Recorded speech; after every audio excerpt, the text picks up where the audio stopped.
Good morning. Welcome to this CAPA presentation. I'm Daping Chu. I'm the director of the CAPE. The CAPA Award is made by the CAPE partners in supporting postgraduate study. And with their generosity, many of the postgraduates in the Cambridge has managed to pursue their own research study and get a lot of very good results. And today we have 4 CAPA presentations. So the first is given by Ilkem Sevgili. And the title of the talk is Human Cochlea Spiral Ganglion-On-A-Chip. Ilkem, please. Hello, good morning, everyone. I will quickly share my screen with you.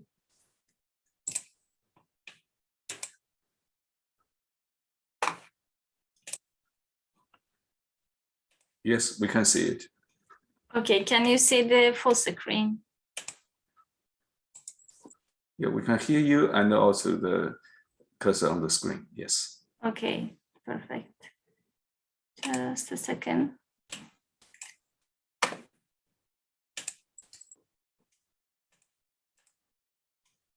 Okay. Hello, everyone. My name is Ilkem Sevgili. I'm a third-year PhD student in clinical neurosciences, and today I will present you my project, Cochlear Spiral Ganglion-On-A-Chip. According to World Health Organization, hearing loss is the most common sensory disorder, and cochlear implants are the only available technology for patients with severe hearing loss. So before we talk about cochlear implants, I would like to give you some information about cochlea. Cochlea is the hearing center of the inner ear, and it contains three canals filled with cochlear fluids and the organ of Corti.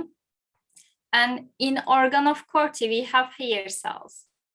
And these hair cells are the primary sensory receptors, and they convert sound signals or sound inputs into electrical signals.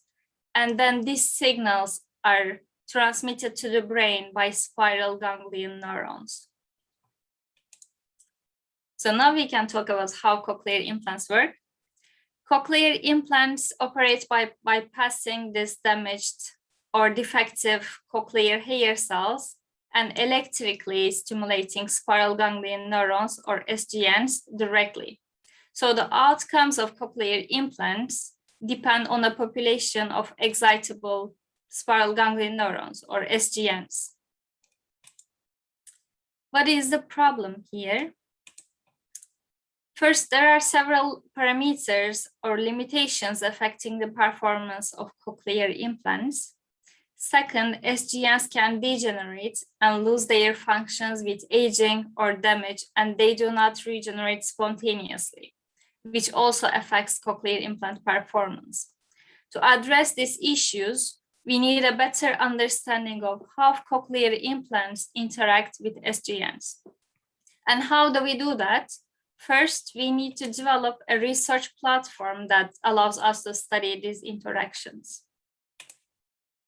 What are the potential solutions? Our proposal for a research platform relies on growing SGNs on chips, multi-electrode arrays, or any kind of chips, where we will be able to study the relationship between electrical stimulation parameters and SGN behavior. For our setup, we can harvest SGNs from animals, but for more reliable results, we need human SGNs. And we cannot harvest SGNs from human patients without damaging their cochlea. So it's not possible to get these cells from a healthy person or even a patient, unless there's a cochlear tumor and cochlea needs to be removed completely. So that's why in my research, we differentiated SGNs from human-induced pluripotent stem cells prior to this project. So what are induced pluripotent stem cells are? These are basically stem cells, but these are not naive stem cells. We reprogram them from skin cells or urine cells, so basically from fibroblasts, and then we can differentiate them into any type of cell that we want. And to do that, we adapted a study conducted by Chen et al., where they performed differentiation and transplantation of human-induced pluripotent stem cell-derived otic epithelial progenitors in mouse cochlea. So basically, they differentiated hair cells. But here, what we did is we reprogrammed fibroblasts into human iPSCs using appropriate transcription factors. And then we further induced them into otic progenitors. And these otic progenitors are divided into two different cell types. First one is otic epithelial progenitors, OEPs. They are the progenitors of hair cells that I mentioned earlier, but we focused on this part. Here we were interested in otic neural progenitors, OMPs, because these are the progenitors of spiral ganglion neurons. And we conducted this study in a collaboration with a Cambridge-based company, StemNovate. So what have we done so far?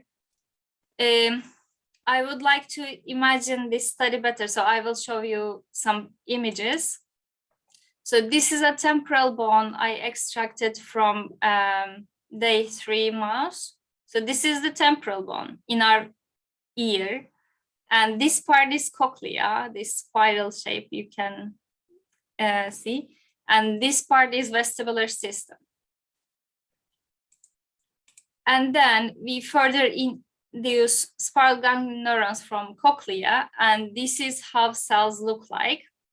So this is a whole spiral ganglion explant culture on day 5. And here I perform staining for nuclear marker DAPI and neuronal marker TUJ1 or beta-3 actin. This is this staining you can see in the neurons. So in the image, what you see in orange are the neurons. So here, these are the cells that I'm interested in. You can see very long extensions called neurites. So the first thing we needed to do was validation of stem cell-derived SGNs if they express neuronal markers as well, compared to the rat explant culture. So here what you see in green this time is the neuronal marker. And you can see the morphology of the cells is similar to these ones. Why? Because we see the nucleus in the middle, and then we have long extensions from the cell body. This part we call cell body, and these are the neurites, the extensions from the cell body. So we call this type of cells bipolar. These are bipolar neurons. And then there was a similarity in the morphology, and they express neuronal marker. The next marker we checked is SOX2. SOX2 is a marker for glial cells, and glial cells exist in the cochlea to support the function and survival of SGNs. So they are basically supporting cells available in the environment for SGNs. And we see this in this image because it's an explant culture. We are extracting the tissue, but in this case, when we have the stem cell-derived SGNs, these are supposed to be pure neurons, so we are not expecting glial cells or any supporting cells. So in this short project, what we aim to do was understanding the electrical behavior of these stem cell-derived SGNs. And this is how our setup looks like. So these are the cells cultured on multi-electrode arrays or MEAs. And in this study, we measured both their spontaneous ability to develop action potentials and their response to electrical stimulation. So some of these studies we performed with a company called N-Dimension from Cambridge. So here we have array-wide spike detection rates, or these graphs are per stimulus time histograms of, again, array-wide spike detection rates expressed as a percentage of pre-stimulus activity for the current level used. So basically what we see here is that we see spikes. So if you see anything in this graph, blue and red or orange or green, it means that the cells have spontaneous activity. So these are just the spikes. So, but what do we understand from this experiment? Here we measured their spontaneous activity over a month, and we were able to see spikes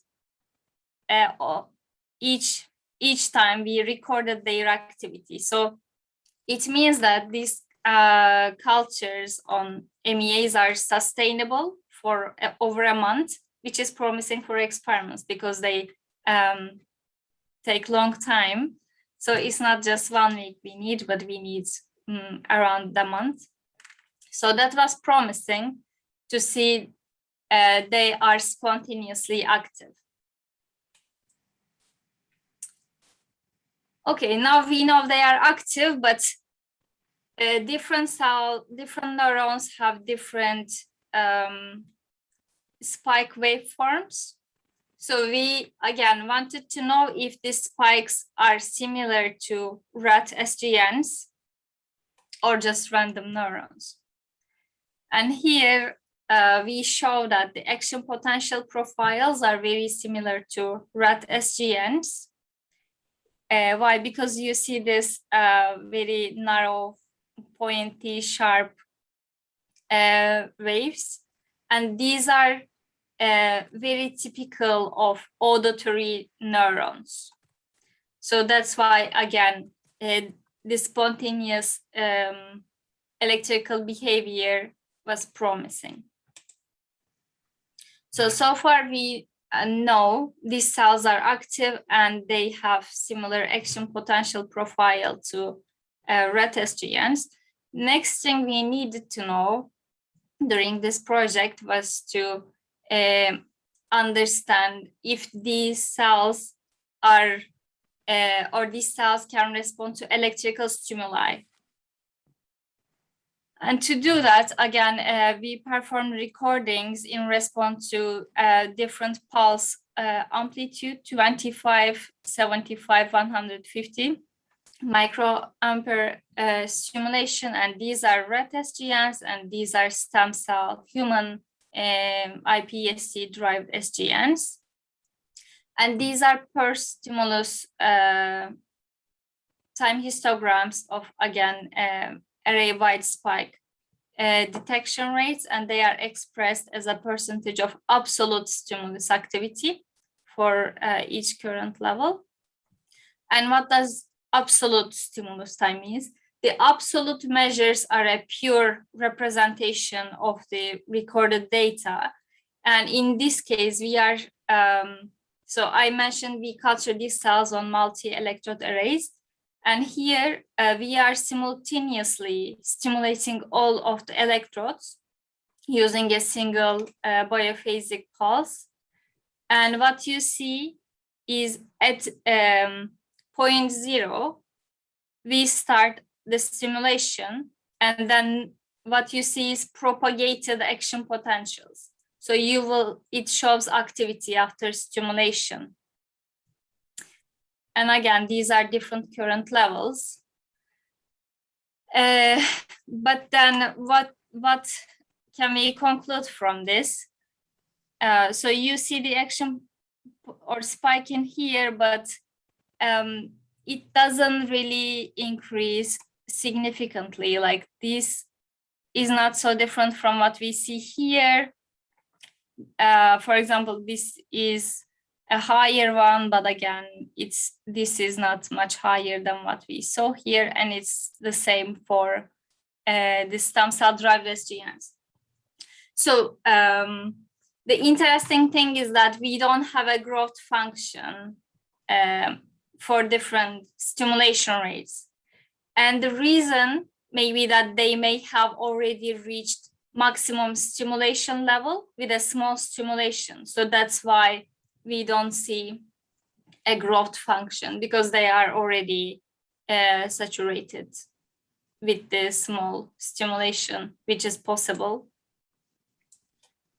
And then next thing we see is that we don't see spikes here or action potential here, but then we see some, it's the same for others. Here we don't see anything, but then we start seeing propagated action potentials. It is the case for all the figures we have here.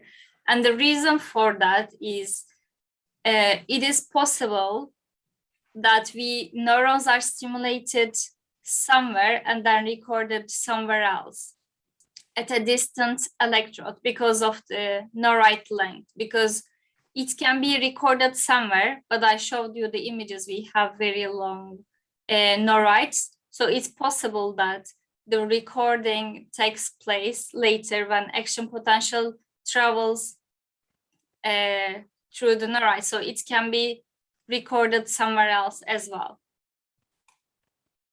And what else do we see? So here we have some numbers, and the numbers we see for stem cell derived SGNs are lower than red SGNs. So it basically means that there is less activity in stem cell derived SGNs. It might be because there were less cells in this preparation, or please recall I mentioned we have glial cells or supporting cells in the red SGN preparations because we are extracting SGNs from the tissue, or we are extracting with the tissue. So we cannot get rid of all the glial cells. First, it is not really possible. Second, they are again good for function and survival for SGNs. So in this culture, we have supporting cells, but in this one, they do not exist in the environment. So, so that's why other potential contributive factor could be the lack of supporting cells, like glia, or immaturity of the cells, because here, these neurons, we are differentiating them from human stem cells, but this is in vitro differentiation. So there are no physiological factors around them for proper maturation. So that's why these cells can be still immature to look like real SGNs. So, so far what we concluded is we differentiated these SGNs from human stem cells, and they show or they express neuronal marker. They are electrically active and they can respond to electrical stimuli. So they can be excited electrically. They generate spontaneous spikes and action potential. So how can we continue? We want to do further biological characterization for these cells, so we understand their expression or genetic profile better. We can also continue measuring SGN firing in response to different electrical parameters. So we did for pulse amplitude, but we can also do for pulse rates and polarity. And we can also measure their firing in response to different therapeutic agents. And thank you for listening.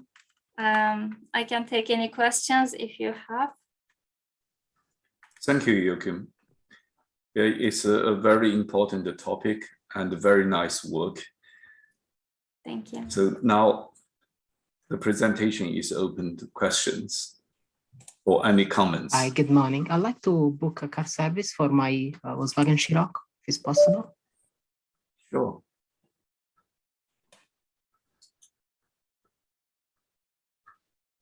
I've got a question. Yeah, Michael. I was quite curious about the time periods you look to be measuring over, and they seem to be kind of the order of seconds. And Yes. I thought for an audio application, I would expect to see, of the order of audio frequencies. Is there a reason behind that, or do you plan to look at short timescales? So for spontaneous activity, let's say we record for 5 minutes, but when we give them electrical stimulation, they are supposed to reply immediately, right? Because when we hear, it doesn't take us to process it for a long time. So that's why we expect them to respond immediately. That's why it's a small period of time we are recording. Okay. Okay. So any other questions or comments? So Ilkem, I have just a clarification. Yes. Your work here, it seems to have two parts. One is to confirm the stimulation works. Another is to confirm whether that works to the audio frequency, how well it is. The both in there, or so mainly you are confirm the stimulation, particularly over time, it can Yes. work, yeah. But how well is reacted to the audio hearing response? So yes, what we need to do, so we are doing this research to understand the cochlear implants, and we can optimize these electrical parameters on cochlear implants.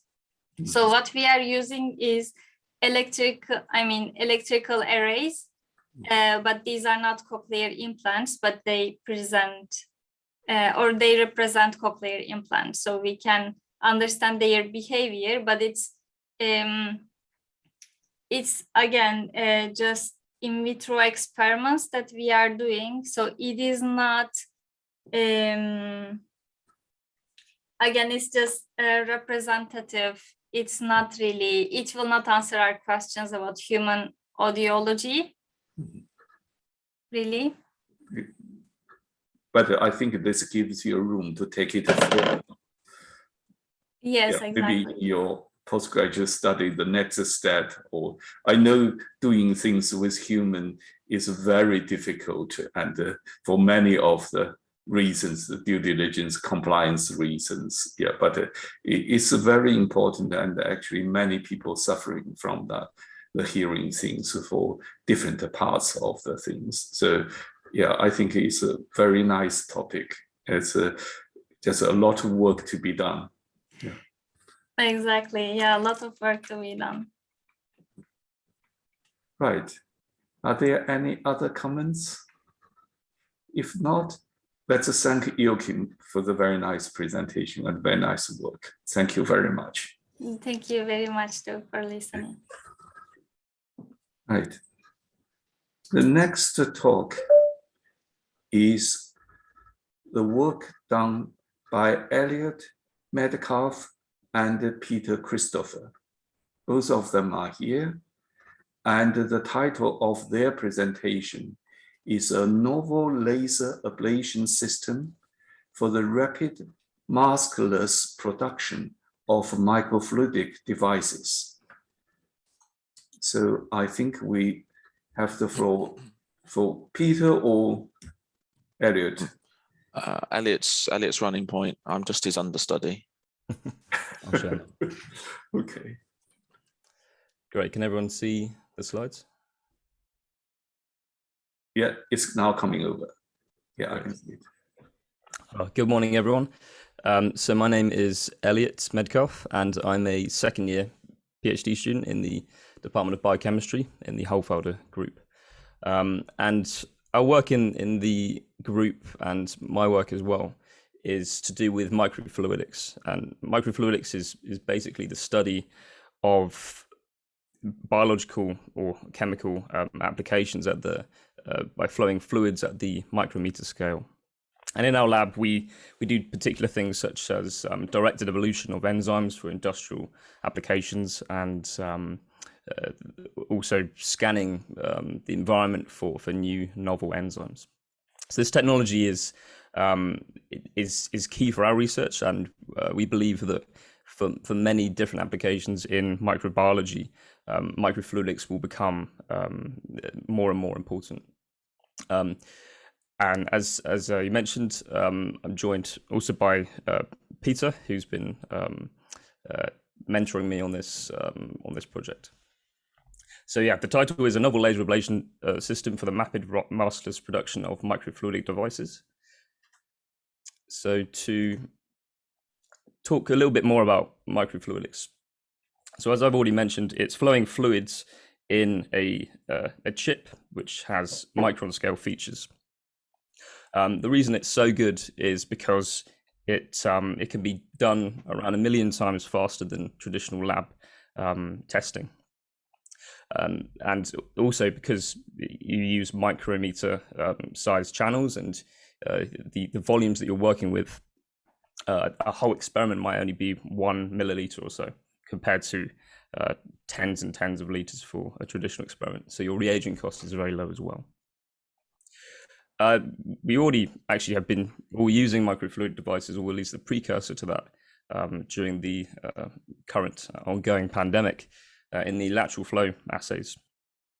So it's already an important technology, but more and more microfluidics will be needed for point of care testing, for biosensor applications, but then also for the work that me and my lab do, which is more fundamental biochemistry. So designing new types of proteins or drug research.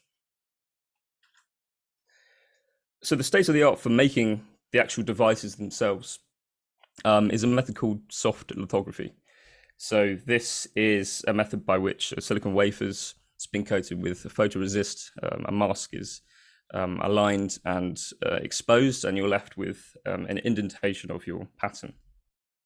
This then acts as the mold for the device. You pour a plastic polydimethylsiloxane, PDMS, on top.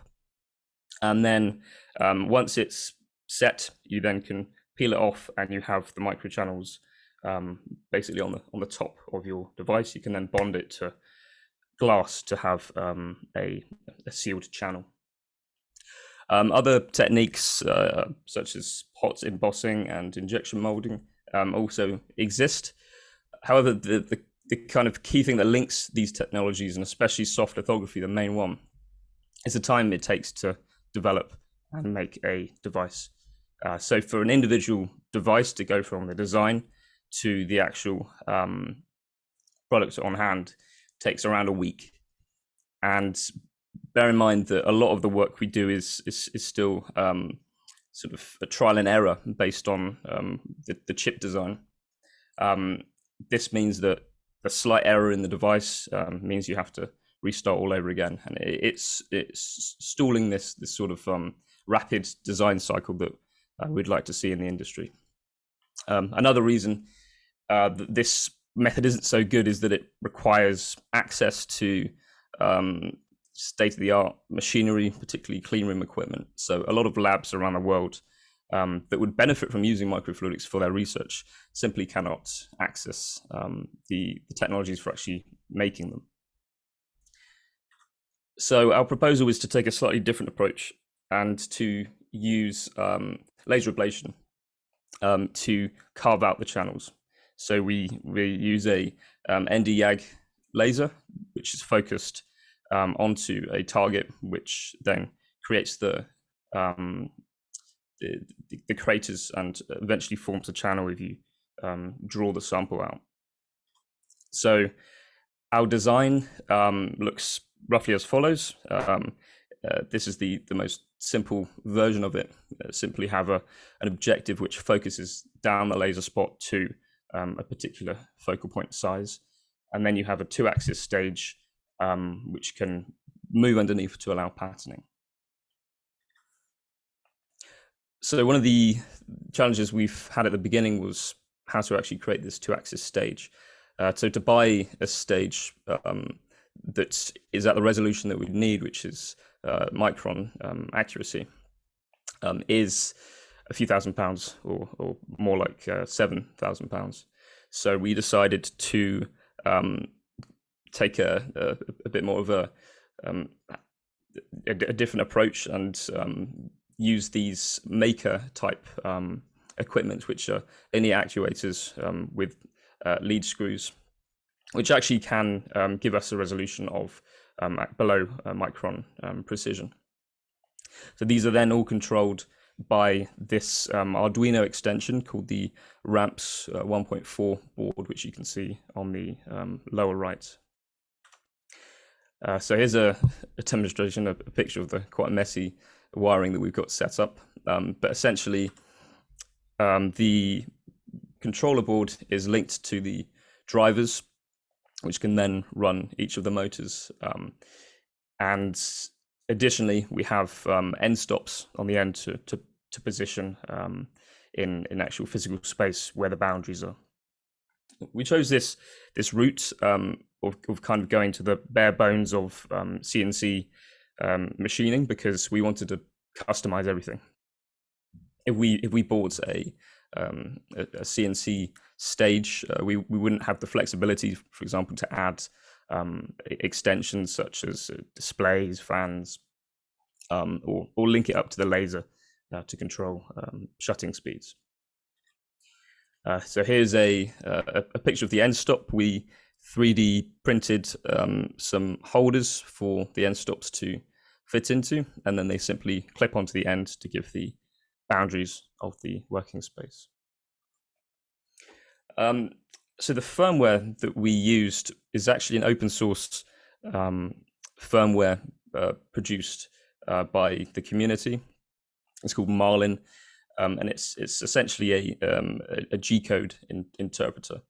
So this can be then uploaded to the Arduino, and it allows you to very nicely control different parameters such as the stepper speed, which is obviously very important for our application with our micron precision requirements.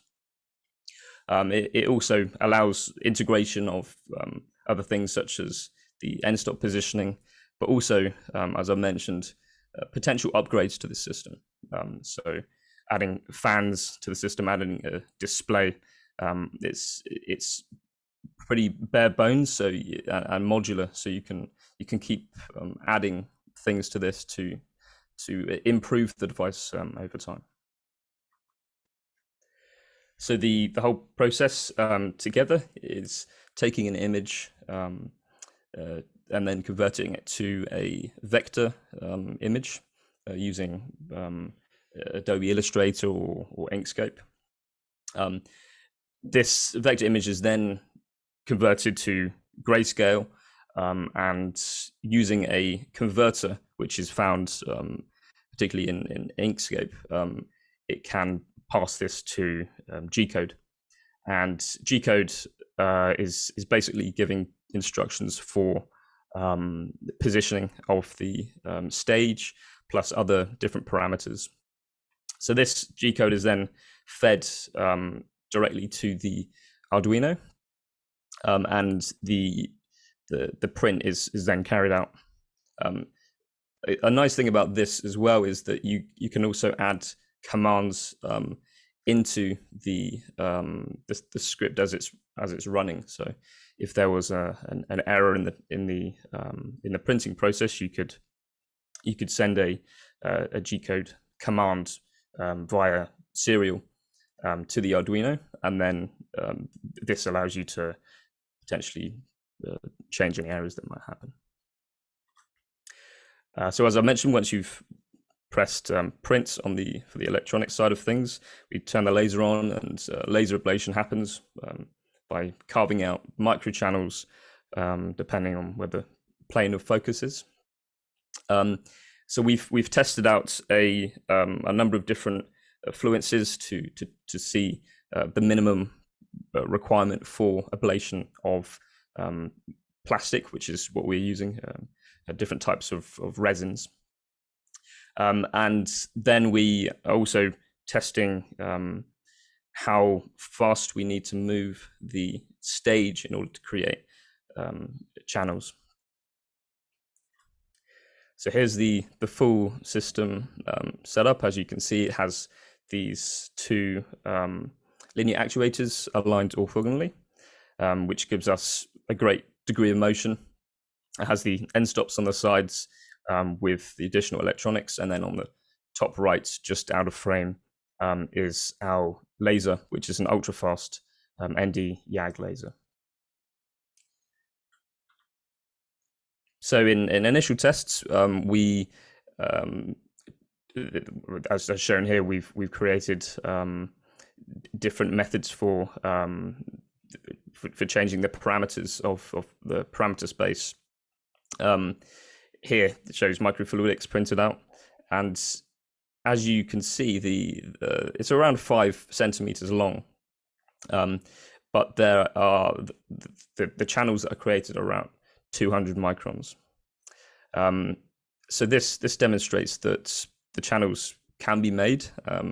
We are looking to improve a number of things with this, such as the lines between the letters can be removed by adding a beam stopper shutter in between, linking it to the Z direction of the print, so to say. And also to vary, as I mentioned, the speed at which the stage moves, so that we get a smoother transition. You don't get such abrupt cuts. For example, when the M here is very nice, but the other curved letters, particularly O, need some refinement for that to create a smooth channel. So overall, we've successfully created this system, and it's great to see it finally up and running. It's overall very inexpensive compared to current methods. As I mentioned, the other methods, soft lithography, you have a lot of costs or sunk costs from clean room equipment and other expensive mask aligners. And then other types, such as injection molding, obviously are very expensive to just try for one particular design, let alone the prototyping stage. It's quick, so to carve out that letter took about 2 minutes. There's no specialized knowledge needed to run it. It's simply when the system is set up, you can just press print, essentially. And finally, the designs are shareable. I think this is a very important point to make. A lot of the time in microfluidics, devices are sort of lost in labs, and no one really iterates on designs that are shared online. But this would allow reproducibility by, for example, sharing a file of a CAD design, and then someone being able to directly print it in their lab, the other side of the world. So we're very pleased with this project, and yeah, thank you for listening. Thank you very much, Elliot. And you and Peter clearly have done a lot of things, putting them together and going through all the processes and make it work. Now the presentation is open to comments and questions. I have a question. Do you have any special requirements on the material of the substrate and mask material for your system to work? Yes. there's a stage 2 to this project that we're not talking about at the moment. But for now, it's a polymer. Yeah. So yeah. Okay. Any other questions or comments? I've got one. Yeah. So, I mean, clearly it's very early days in this kind of manufacturing of the microfluidic devices, but I wondered if you could comment on what's going on kind of the CAD side of it, because in the electronics area, the reason that we can build enormously complicated things is that we've got an ecosystem that allows us to use standard library parts, lay them out, simulate, and then produce. So I wondered if there was any kind of parallel effort going on that end of the sort of problem. Yeah, I can start off. So the short answer is no, there isn't a standard parts list. We'd like to have that. An analogy is often drawn to the integrated circuit and to the electronics industry, and I think that's what people are trying to replicate. They sort of see it as the chip industry back in the 50s or something. This potentially is because things are sort of created in an artisanal way at the moment. There isn't really this standard way of making things. So I think by having this kind of system that allows you to almost forget about the fabrication process and concentrate on the design, I think this would enable that more. I think I can add to that. I used to work for Autodesk, who make one of the bigger CAD companies. Yeah, there's definitely options available. I was actually chatting to a friend only a few days ago about options. Basically, yeah, I don't think it's cost benefit at the moment because there's no standardization, but I don't think it will be long.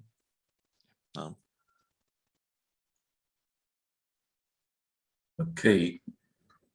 Any other comments, questions? Elliot, I have a question. You are making the patents for microfluidic devices. Could you comment a bit on the wetability of your fabricated features and whether you have any degree of control of it? Over the features that we are. Yeah, let's say you are making a track and then you wanted to drive the liquid through it. Yeah, that's what the microfluidic do. And you needed to have a certain requirement for the wetability or run your wetability control. Right. So a lot of the time in microfluidics at the moment, it's not really thought about in a theoretically. A lot of the time, it's just sort of, as I said earlier, trial and error of this. So there's standards that are used to ensure that the wetability is constant, and use different solutions after the device is made. But again, I think this is something that needs to happen with more standardization. It will be much easier for people to share the parameters that give you a certain outcome rather than having sort of trial and error per lab. The process will work with all the commonly used materials on the polymer side. The current downside is that until we've optimized the laser processing, you've got a surface roughness that gives an effective wetability. It's quite different. But yeah, I think the nice thing is that you can account for that. And yeah, this is what you put next to your laser cutter in your fabrication facility. It's not what you'd use in anger to make thousands of them. So yeah, we won't be making LFTs on this anytime soon. Okay. Yeah, it's an interesting thing. People before in the fabrication of printed electronics, they are being involved in the so-called pool filling thing.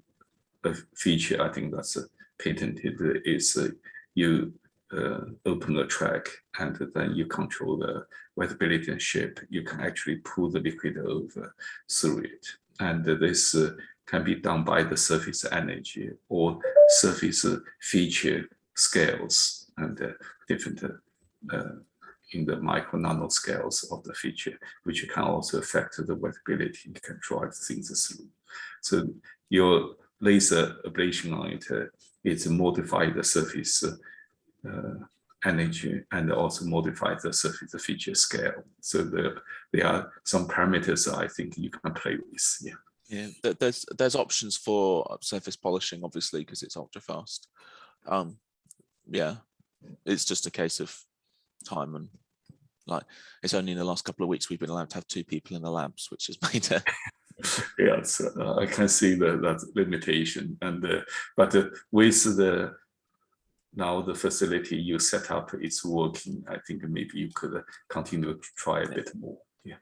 Yeah. Right. Any other questions? If not, let's thank Elliot and Peter. Yeah. Thank you very much. Thank you. The next presentation is not the final project presentation, but a progress report. It's given by Soliman. And the title of the presentation is Hybrid Dielectric-Metal Metasurfaces for Mid-Infrared Filtering. Good morning. Yeah, good morning. So I will share my screen. Yes, please.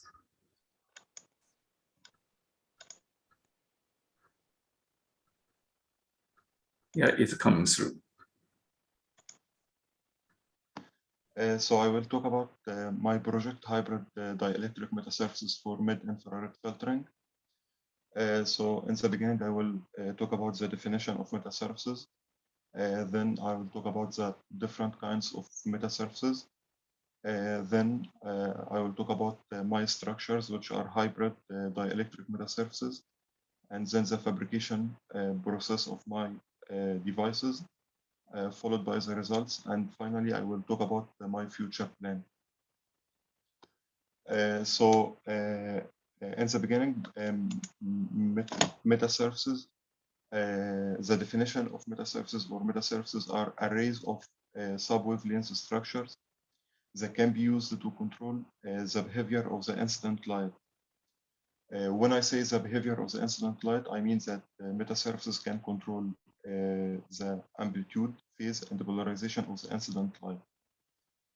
This can be done by changing the material of the unit cells of the metasurfaces, the dimensions, the geometry, the type of the array of the metasurfaces, and the surrounding environment. Like as we can see here in this figure, we have a square array of cylinders on a substrate.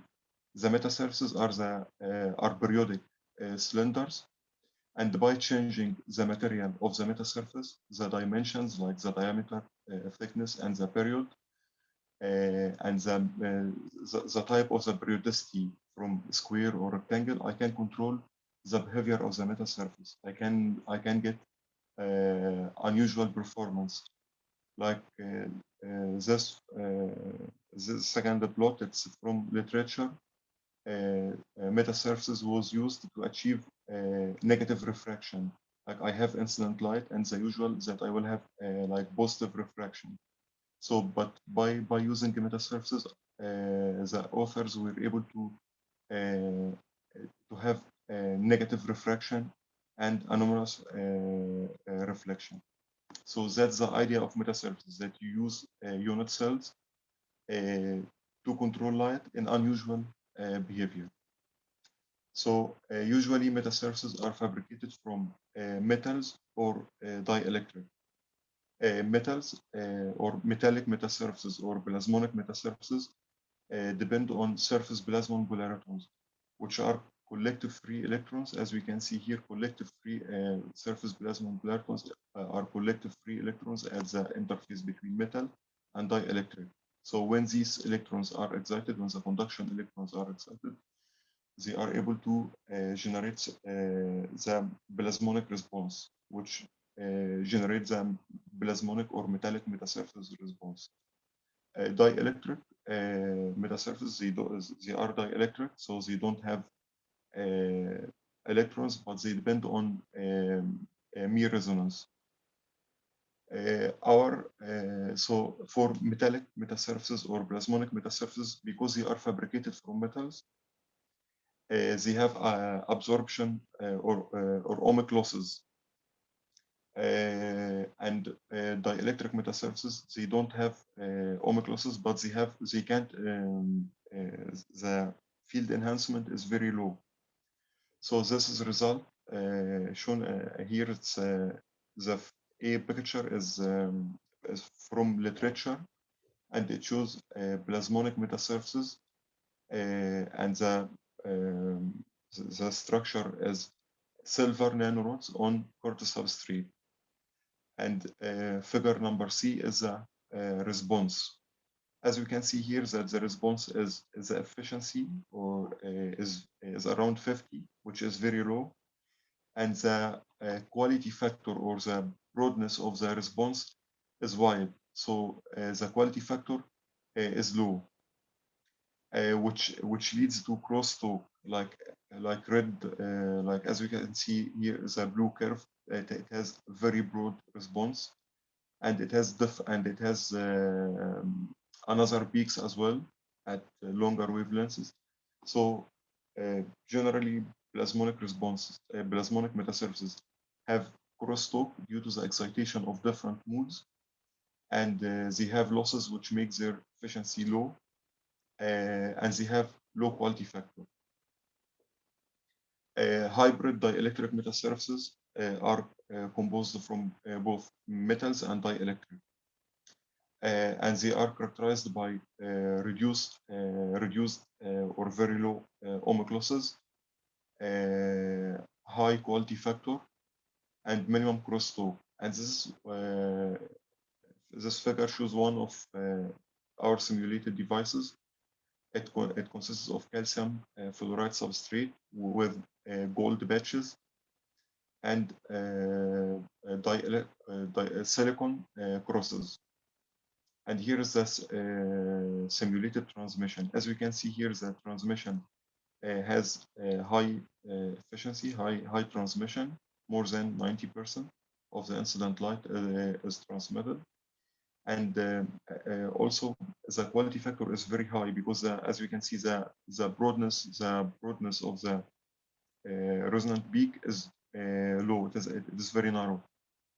Also, we don't have crosstalk because we have minimum crosstalk because we have only one major resonant mode. So now I will talk about the fabrication process of my devices. Because they are hybrid devices, I need 2 lithography steps. In the beginning, I start with cleaning the substrate using acetone and IPA, then coating the substrate with resist, followed by lithography to define the structure. The lithography can be done using laser writer or electron beam lithography or mask aligner. After the lithography, the development to define the structures, followed by metal deposition, and at the end, lift off to generate the final structure. I started with the first fabrication with the first lithography step using the laser writer in the CGC Center, Cambridge Graphene Center. In the beginning, I did a dose test to determine the optimum fabrication parameters. In the laser writer, we have different parameters to control the incident power of the laser. These parameters include a laser gain, applied laser filter, and the development time. But generally, when you increase the laser gain, you are able to get less dimension or smaller dimensions. So I started the fabrication process by doing the first lithography step. And as I told you, that I started fabricating silver because my structures are hybrid from silver and germanium structure. So I started by the first part was fabricating silver and nano pillar on calcium fluoride substrate.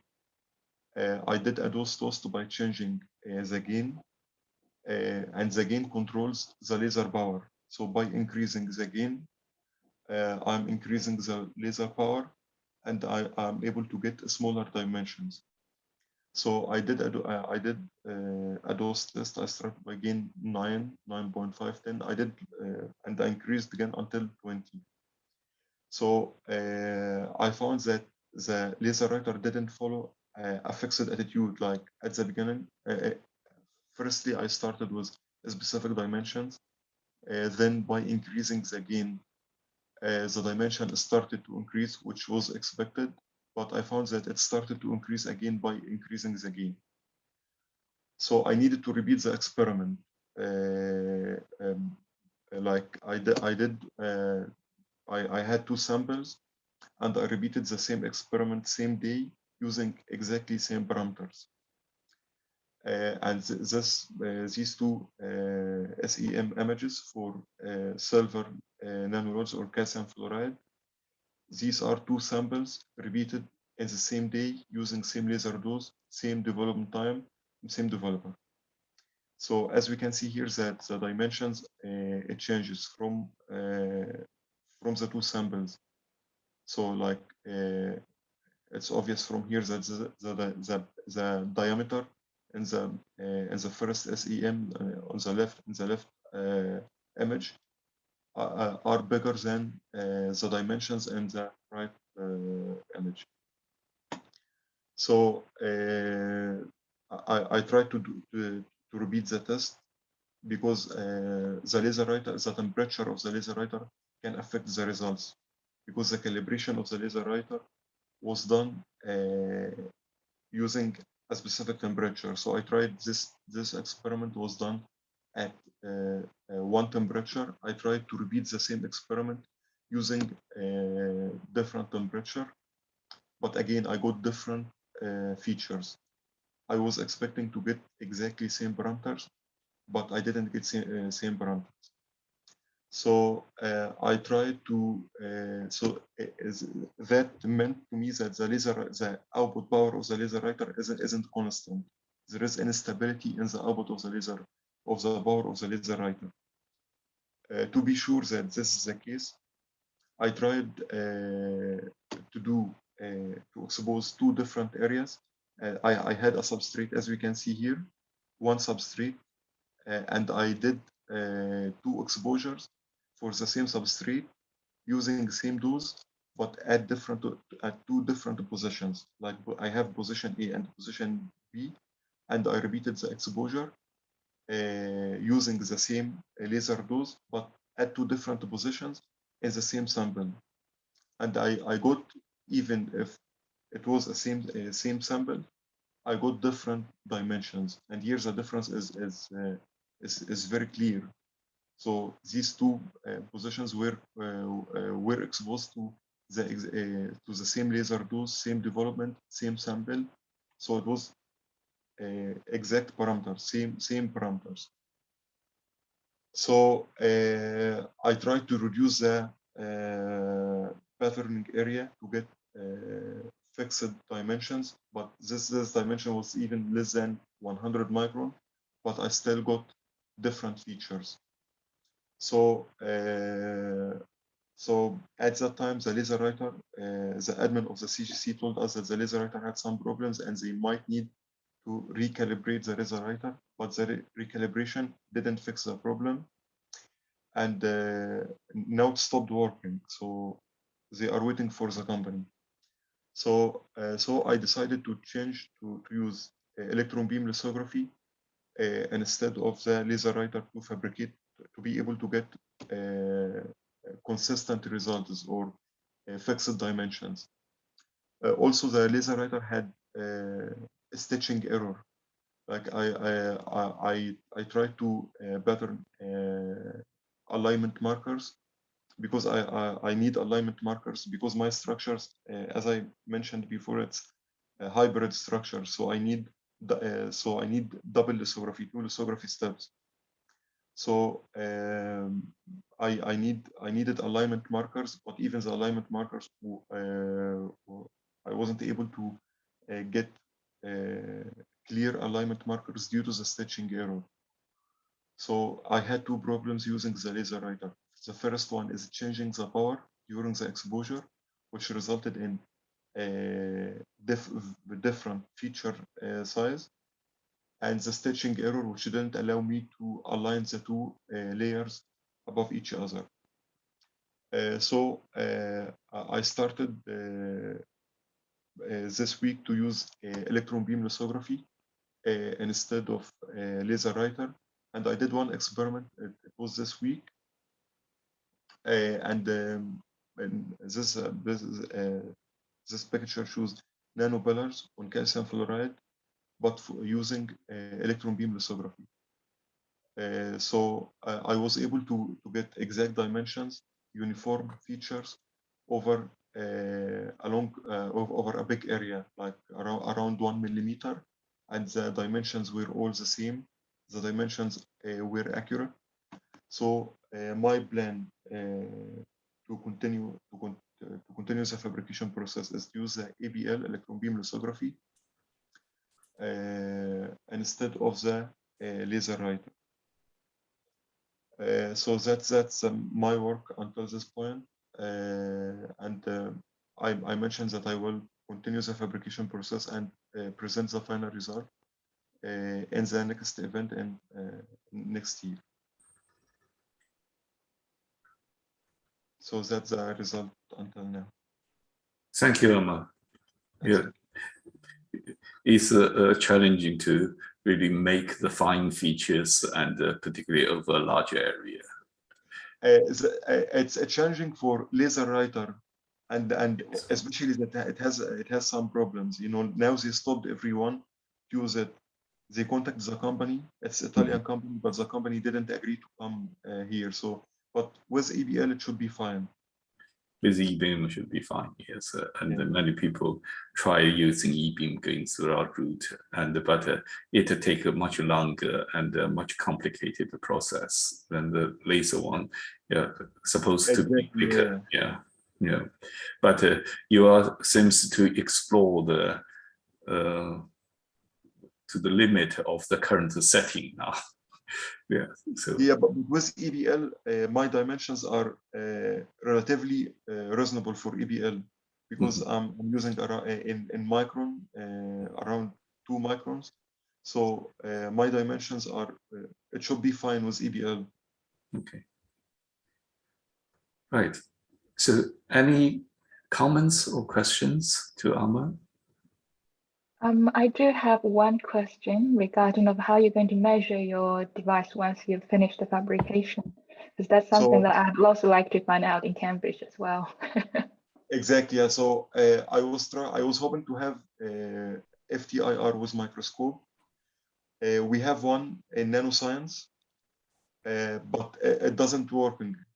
I asked them to bring the company, but they told us that if you want to bring the company, ask your supervisor to bring the company. So I will do the measurements in the CGC center using the FTIR in the CGC center using FTIR to measure the transmission. There is another FTIR in Maxwell Center, but it has some problems, so it is not working now.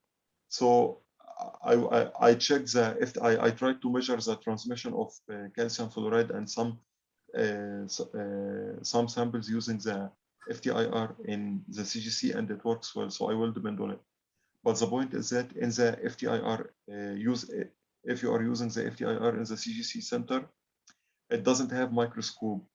So you can't have small area. You have like you need to have like a large area to be able for the to enable the FTIR to detect your sample. And it doesn't have polarizer, but we have polarizers because my structures need to polarize the incident light to match simulations. But we have polarizer. We have mid-infrared polarizers. And with using ABL, I will be able to fabricate a large area. So it should be fine with ABL. So I will use FTIR in the CGC. Okay, thanks. Maybe I can talk to you afterwards about this as well. Yes, Yes, thank you very much. And I think we need to move on. So thank you, Amma. Thank you. The final talk for this session is to be given by Timothy Lackie and Yunlei Jiang. And the title of their work or the talk is Intelligent Power Module based on parallel silicon carbide dies with improved efficiency and EMI performance. So, Tim. Thank you. Yeah, I'll just share the presentation now.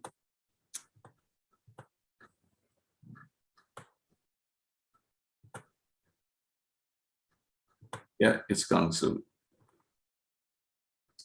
that working? Yes, but you are on the presentation mode rather than the full screen mode. We see. Ah, okay, I'll sort that out. Should be that one then. Is that better now? Yes. Yeah. Good. Okay, thank you then. So yeah, as introduced, I'm Tim and I'm going to be presenting mine and Yunlei's work on an intelligent power module to use parallel silicon carbide devices to achieve better efficiency and better EMI performance. So what I'm going to be going through today is, there we go. So I'm going to introduce the project and sort of give a bit of a background of where this would be most useful, and also what we're aiming to do and how that's different from what's already been done. Then I'm going to give an update on what we've achieved so far, both the theory of what we were aiming to do, how we've done this in practice, and I'll show you some results and the prototypes we used to achieve these results. And then I will give a summary of what we think the outcomes of this research are, and then we'll have some time for questions. So, first of all, the landscape in which we're viewing this project is one where silicon carbide devices have revolutionized power electronics, really. The new material has allowed devices to be smaller for the same ratings, which reduces the parasitics of the devices, which enables higher switching speeds, which, as we've shown here, gives much lower switching losses. And in turn, lower switching losses allow for higher switching frequencies. And then, as we've also said here, high switching frequencies allow you to have smaller passive components in your application. So this is particularly relevant to electric vehicles. So both the chargers and the traction inverters in electric vehicles. In both cases, you want very high efficiency, and on the electric vehicle itself, you really want high power density. So in that application, having reduced volume is very beneficial. One of the disadvantages, though, is that having high switching speed introduces EMI issues. These come about because of the very fast switching imposes high dV/dt, which can interact with cables and loads in unfortunate ways. And then the high switching frequency as well produces high switching losses in your application. So with common silicon carbide power modules, we connect multiple silicon carbide dies in parallel with one another. This because at the moment, the yields on silicon carbide dies are still fairly low. So it's more beneficial to produce multiple smaller dies and then connect them in parallel than to take the risk of making larger ones. Conventionally, and this is what we found from our literature review, is that conventionally you connect multiple dies in parallel, aiming to achieve optimal current sharing between devices to give you best thermal balance, and to just make everything as symmetrical and balanced as you possibly can. In contrast to this, what we sought to achieve was the option to deliberately desynchronize our devices, which are connected in parallel, through the use of a coupled inductor. And through desynchronizing, we can achieve soft switching, which helps to overcome one of the big disadvantages of the silicon carbide, which I mentioned earlier, which is our high switching frequencies resulting in high switching losses. So this is a very different approach to the conventional.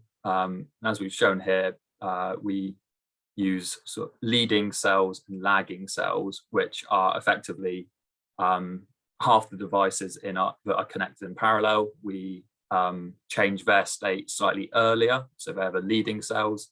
And the lagging cells, we change their state slightly later whenever there's a switching transition. And doing this, as I've said, helps us achieve soft switching and also can cancel out reflection voltages, which are one of the big problems with EMI. All of this is unlocked through the coupled inductors, which generate a circulating current in those coupled inductors. And that circulating current is what allows soft switching to be achieved.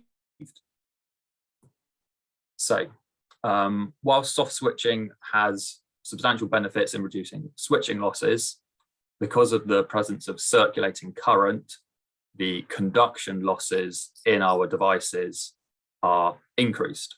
So there's a trade-off between soft switching and hard switching. And we can see here that one of the other things we want to achieve, which is why we call this an intelligent power module, is that we want to adapt between using soft switching and hard switching.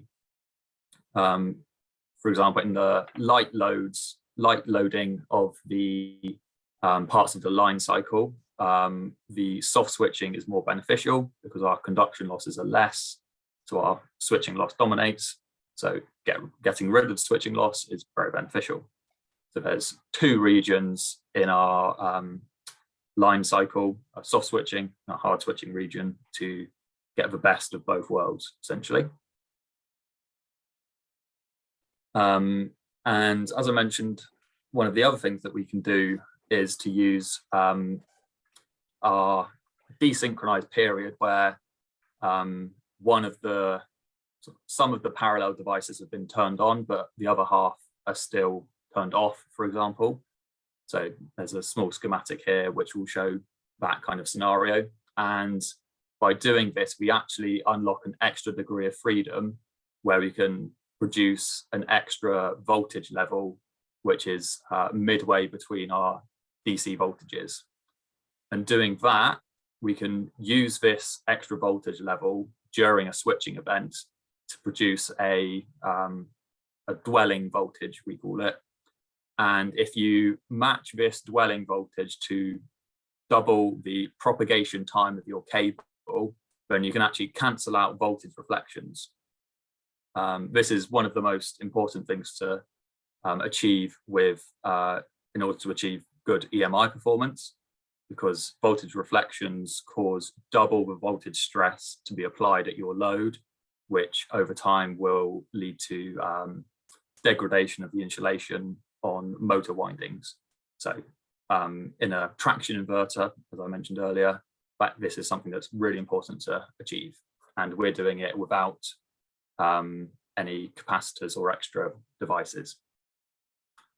So with this theoretical overview established, we moved on to prototyping and experimentally testing.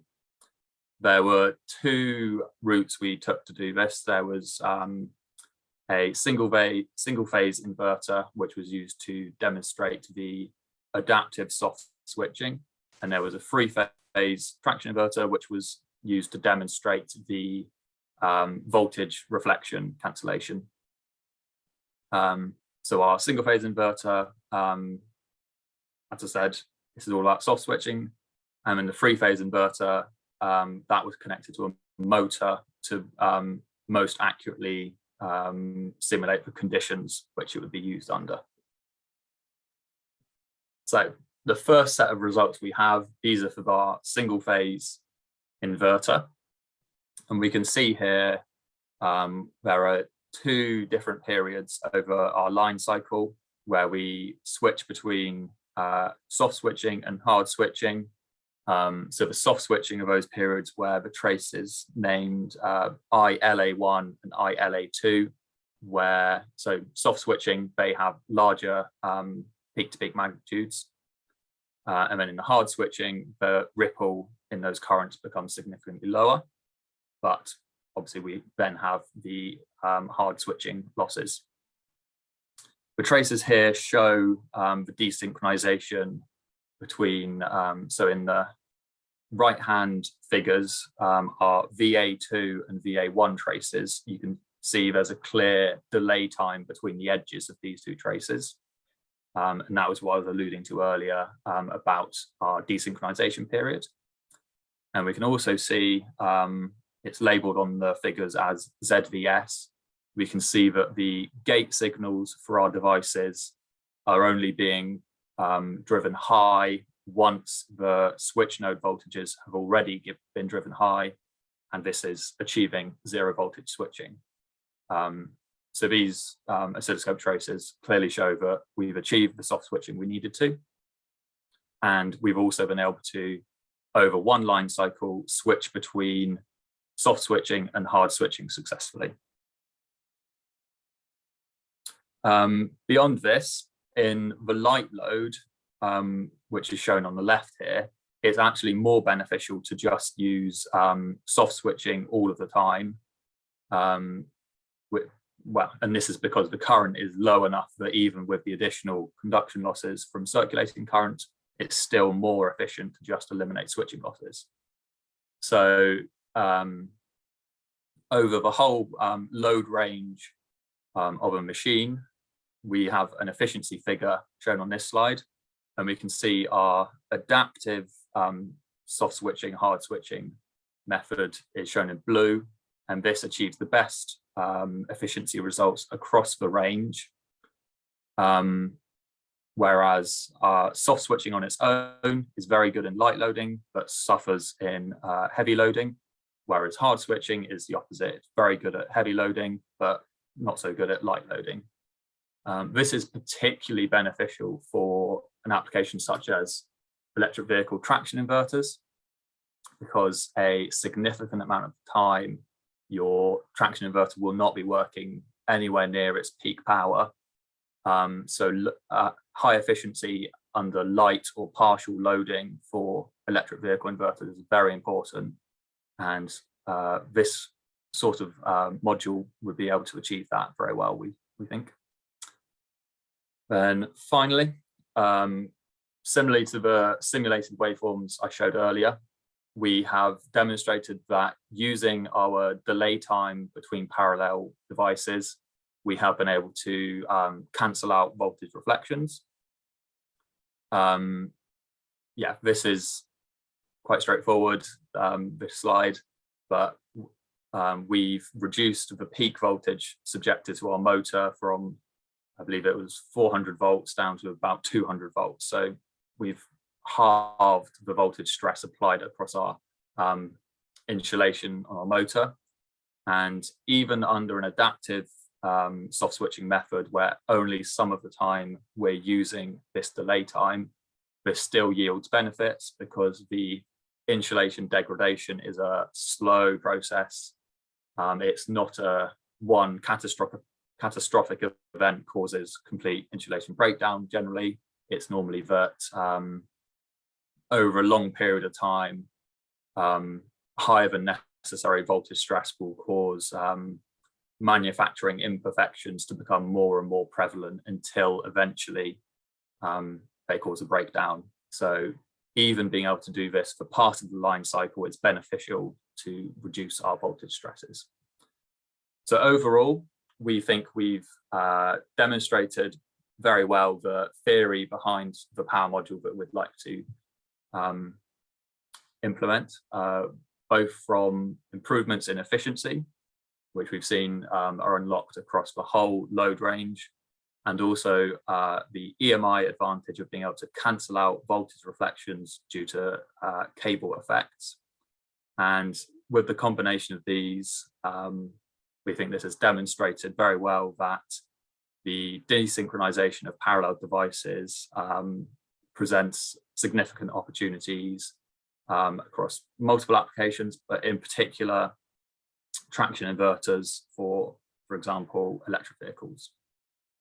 And over the course of this project, we have generated enough content to give 4 publications, some of which have been accepted already, some of which are under review or in draft. And across these 4 publications, we will go into significantly more detail than I've been able to today. And yeah, I think that's everything I wanted to say. So thank you very much for listening. Thank you, Tim. And it's a very nice work. And now the presentation is open to comments and questions.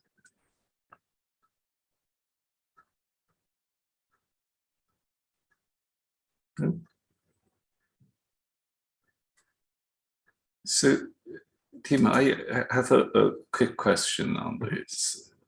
And so, is any other material you can use instead of silicon carbide dies, let's say silicon nitride or the other things, or gallium nitride? Yeah, so I don't think there's any reason you couldn't do this with other materials. Silicon carbide is the only wide band gap material at the moment which is substantially prevalent in this kind of voltage ratings to be feasible. Gallium nitride is close to getting there. So yeah, this could certainly be done with gallium nitride as well.